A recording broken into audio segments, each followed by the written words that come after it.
my privilege to have the honor to present to you Dr. Thomas Mallory, who has been awarded the Lifetime Achievement Award.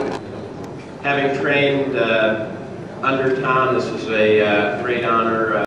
Tom was born in a small town of Hillsboro, Ohio, in southwestern Ohio. He actually began his medical career there as an orderly during his teenage years. He then went on to Miami University, where he played football and got his first exposure to orthopedics through his own orthopedic injuries. He then went to medical school at Ohio State University, where he was class president. He also served as a clinical professor there for over 2 decades and was chairman earlier this decade. He then did his orthopedic residency at Ohio State, and to quote a few passages from his autobiography about orthopedics, "I love surgery. I love the feeling of entering the body, correcting the wrong by doing something definitive. I was fascinated by this specialty that could make people better, or at least more comfortable with their disease."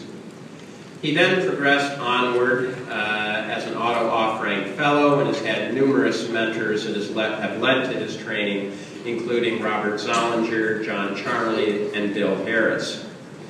His academic contributions have been immense. He has over 200 scholarly publications, which I'll just try to briefly highlight. He was certainly one of the early pioneers in hip arthroplasty, with articles on Vitalium mold arthroplasty, hypotensive anesthesia, hepatotoxic effects of bone cement, the use of autologous blood. He was a pioneer in surgical technique, teaching us on the nuances of trochanteric osteotomy, removal of bone cement from the femur, extensile exposure, as well as the use of greenfield filters. He published a lot on implant design, the Buck 32, the cement plugs, the threaded acetabular components, and one of his passions, the design of the femoral component. He was always an honest reporter of his complications, talking about sepsis, fat embolization, dislocation, sciatic nerve entrapment, and others. He published many articles on clinical results, but also in his more recent years, publishing on personal development, one article with his wife Kelly on how to be kinder, lessons learned from the other side of the knife, as he was an orthopedic patient, the effects of burnout and life after orthopedics. As far as his awards, there are certainly too many to count.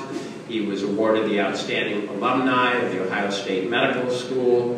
He's familiar with Lifetime Achievement Awards, having received them from the Arthritis Foundation, the Joint Implant Surgery and Research Foundation, as well as the Fellows of Joint Implant Surgeons. And he is a member of the various orthopedic honorary societies, as you would expect, including the Hip Society. Tom was truly a pioneer in operating room efficiency. I remember the first total hip that I saw took 4.5 hours. Well, he made that much better. He was a big believer in preoperative preparation. The week before all of the cases were thoroughly reviewed with the entire team, the operation planned, and he would always teach us, you never think in the operating room. You think before you operate, and then you enter the room and execute.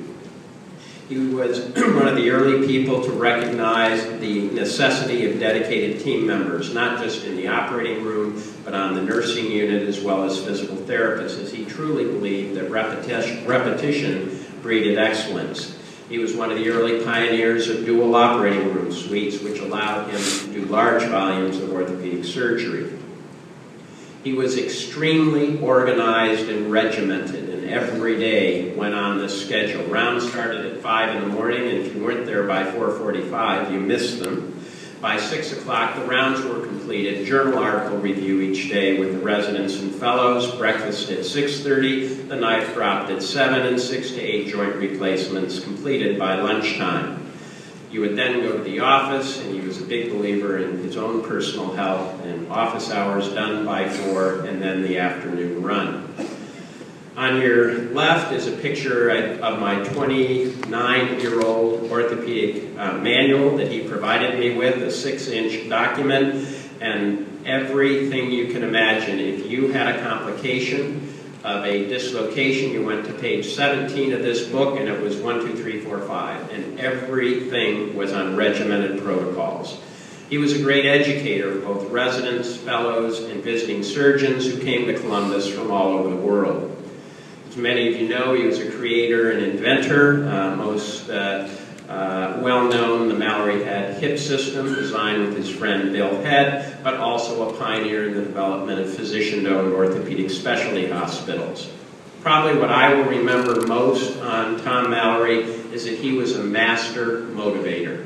And for any of you in the audience that had the honor to be with Tom, you've heard all of these. You never get to the moon unless you hop in the spaceship first.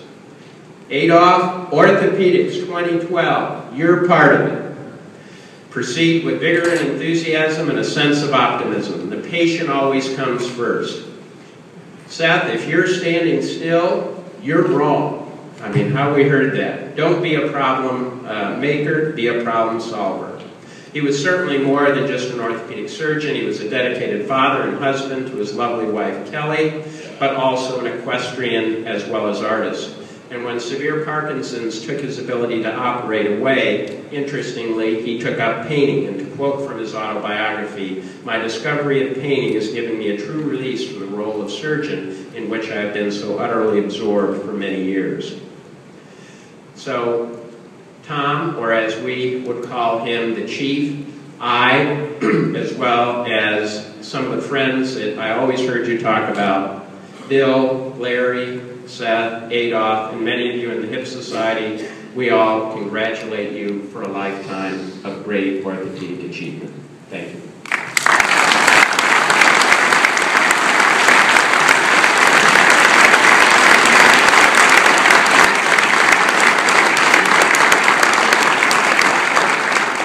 And unfortunately, Tom could not be here today to accept his award, but we have him on a videotape that we will now show. Dr. Lombardi, Dr. Dennis, Hip Society members, orthopedic colleagues, thank you for this wonderful honor. I'm deeply touched by it. I've lived long enough to know that we do nothing on our own and that we have a lot of people to be thankful for and grateful to. Of course, one of the most important persons in my life is my wife, Kelly, who's been my partner for the last 50 years, believe it or not. We're in our golden anniversary year. In addition to that, I think of Adolph and Keith, who have taken my practice to the next level. And I think of my patients and my students and all that have contributed to my interesting and exciting life. I'm often asked what are some of the things that I would recommend to a practitioner today. And I think the first thing would be to learn to live your life in day-tight compartments. By that I mean do what's before you for that particular day. Worry not about tomorrow and leave the past. Keep each day special. Make it a celebration. Secondly, I wouldn't bash or criticize my colleagues. I'd support them and realize that we're all in this together. And what goes around comes around.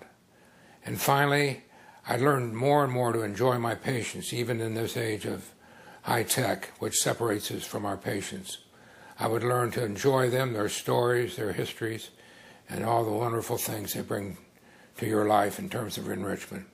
And I'll leave you with this: never the lowered banner, never the last endeavor, always on to tomorrow. Again, thank you so much.